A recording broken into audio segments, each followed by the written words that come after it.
ng bayan, maasahan anumang panahon. Magandang hapon po sa ating lahat. Narito ang update sa lagay ng ating panahon ngayong araw ng Lunes, March 25, 2024. Easterlies pa rin ang dominanteng weather system ngayon sa ating bansa kaya asahan ang mainit na panahon sa malaking bahagi ng ating bansa maliban sa Eastern Visayas at Caraga na posibleng makaranas ng mga kalat-kalat na pag-ulan at thunderstorms ngayong araw.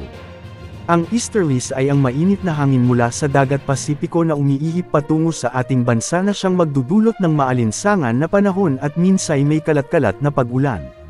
Ngayong hapon, asahan ang maalinsangang panahon sa malaking bahagi ng Luzon maliban na lamang sa mga isolated rains sa may Aurora. Magiging bahagyang maulap hanggang sa maulap naman ang mga kalangitan sa Ilocos Norte at Metro Manila. Pagsapit ng hapon, posible na rin ang maulap na panahon sa southern portion ng Bicol Region. Sa Visayas, posible naman ang mga mahihina hanggang sa minsan ay malalakas na pag-ulan ngayong hapon sa bahagi ng Northern Samar, Eastern Samar, Biliran, Leyte, Southern Leyte, Bohol at Cebu. Posible na ring ulanin ang Masbate, Siquijor, at Negros provinces habang papalapit ang gabi. Sa Mindanao may mga chance din ng pag-ulan ngayon lalo na sa Agusan del Norte, Agusan del Sur, Surigao del Sur at Surigao del Norte at Dinagat Islands.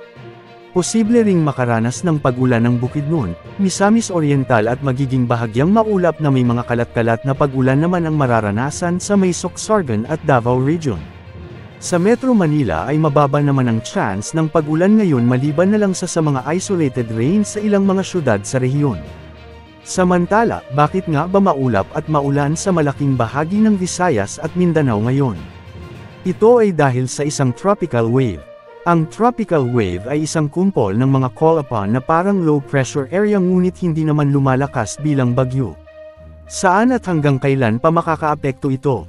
Makakaapekto ito hanggang sa mga susunod na araw halos sa buong bansa. Makakatulong ang dalang ulan nito sa mga lugar na matagal nang naghihintay ng pandilig at para mabawasan ang init na nadarama. Sa mga susunod na araw, lalo na pagsapit ng Miyerkules ay posibleng makaapekto na rin ito sa Luzon at Mindanao. Pinaghahanda natin ang mga kababayan natin sa mga lugar na madadaanan ng nasabing sama ng panahon sa banta ng mga biglaang pagbaha o pagguho ng lupa.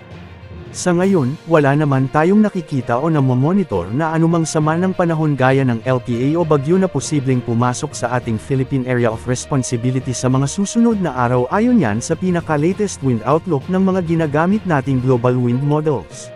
Wala ring nakataas na gale warning sa mga karagatang sakop ng ating bansa kaya malayang makakapamalaot ang mga kababayan nating mangingisda at may mga maliliit na sasakyamang pandagat. Kahapon ay pumalo sa 46 degrees Celsius ang pinakamataas na heat index sa may Bacnotan, La Union. Ngayong araw ng Lunes, posible namang pumalo sa 42 degrees Celsius ang maitatalang heat index sa may Puerto Princesa City at posibleng umabot rin sa 41 degrees Celsius ang maitatalang heat index sa may Cotabato City, Pili Camarines Sur, Aborlan Palawan, Bacnotan, La Union, Dagupan City, Pangasinan. Ngayong panahon ng tag-init o summer sa Pilipinas, ugaliin nating magdala ng mga gamit panan nga sa init ng araw gaya ng payan o sombrero, malamig na tubig at vitamins para makaiwas sa mga sakit na dala ng mainit na panahon. Yan po ang latest update sa lagay ng ating panahon ngayong araw. Ito po ang weather update ng bayan, maaasahan anuman ang panahon.